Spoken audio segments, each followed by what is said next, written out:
बच्चों, क्या आप मुझे बताएंगे कि ये आवाज किसकी है? जी हाँ, सही पहचाना। यह जो आवाज है, यह आवाज है तोते की।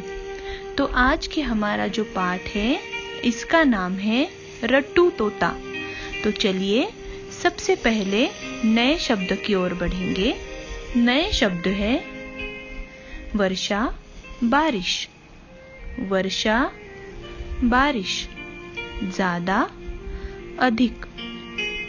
ज्यादा, अधिक। घबराहट, अधीरता। घबराहट, अधीरता। सिर पर होना, नजदीक आना। सिर पर होना, नजदीक आना। गांठ बांधना, बात सदा के लिए याद रखना। गांठ बांधना, बात सदा के लिए याद रखना। ध्यानपूर्वक, ध्यान से। ध्यानपूर्वक, ध्यान से। रट्टू तोता, बिना समझे याद करना। रट्टू तोता, बिना समझे याद करना। घटना, परिणाम। घटना, परिणाम। बच्चों, आज का हमारा जो पाठ है, उसका नाम है रट्टू तोता। तो चलिए रट्टू तोता यह पाठ पढ़ते हैं। माँ, रमेश, अब बस करो, सुबह से पढ़ रहे हो, अब थोड़ा आराम कर लो। अभी नहीं माँ, दिल्ली भारत की राजधानी। दिल्ली भारत की राजधानी। उज्जैन मध्य प्रदेश में स्थित है। उज्जैन मध्य प्रदेश में स्थित है। ताजमहल आगरा में है। ताजमहल आगरा में है। सबसे ज्यादा वर्षा चेरापूंजी में होती है। सबसे ज्यादा वर्षा चेरापूंजी में होती है। पूरे साल तो पढ़े नहीं, अब परीक्षा सिर पर है तो रटने में लगे हो।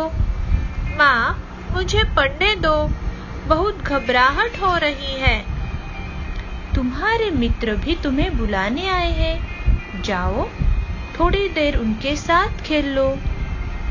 नहीं माँ, उन्हें मना कर दो, कह दो कि जब तक परीक्षा समाप्त नहीं हो जाती मैं खेलने नहीं जाऊंगा।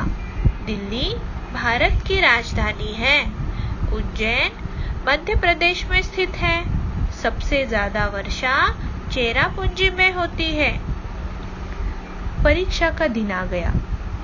माँ, रमेश, तुम्हारी तैयारी पूरी हो गई? हाँ माँ, मैंने सब याद कर लिया। चलो ध्यानपूर्वक प्रश्न पत्र पढ़कर उत्तर लिखना। अवश्य माँ। परीक्षा के बाद रमेश घर आता है। बेटा, परीक्षा कैसे हुई? बहुत अच्छी माँ, मैंने सभी प्रश्नों के उत्तर लिखे, मेरे बहुत अच्छे अंक आएंगे। जरा प्रश्न पत्र तो दिखाओ। यह लो माँ। बताओ, भारत की राजधानी का नाम क्या है? कोलकाता। गलत जवाब। भारत की राजधानी तो दिल्ली है। उज्जैन किस प्रदेश में स्थित है? उज्जैन तो उत्तर प्रदेश में स्थित है। यह भी गलत। उज्जैन मध्य प्रदेश में है। तुम तो अनेक प्रश्न के उत्तर गलत लिखाए। पूरे साल न पढ़कर एक दिन में रटने वाले बच्चों का यही हाल होता है। रट्टू तोता मत बनो, विषय को समझकर याद किया करो। आप ठीक कहती हो माँ, अब मैं पूरे वर्ष पढ़ाई करूँगा और विषय को समझकर याद करूँगा। इस घटना के बाद रमेश ने यह बात गांठ बांध ली कि हर वर्ष मन लगाकर पढ़ेगा। तो देखो बच्चों, यह जो पाठ है, इससे हमें क्या पता चलता है कि हमको जो है वर्ष भर मन लगाकर पढ़ाई करनी चाहिए। जैसे ही परीक्षा नजदीक आती है तो रट्टू तोते की तरह हमें कोई भी बात रटनी नहीं चाहिए। वर्ष भर जो है हमें पूरी लगन से पढ़ाई करना जरूरी है। रट्टू तोता अगर बनोगे तो यही हाल होगा।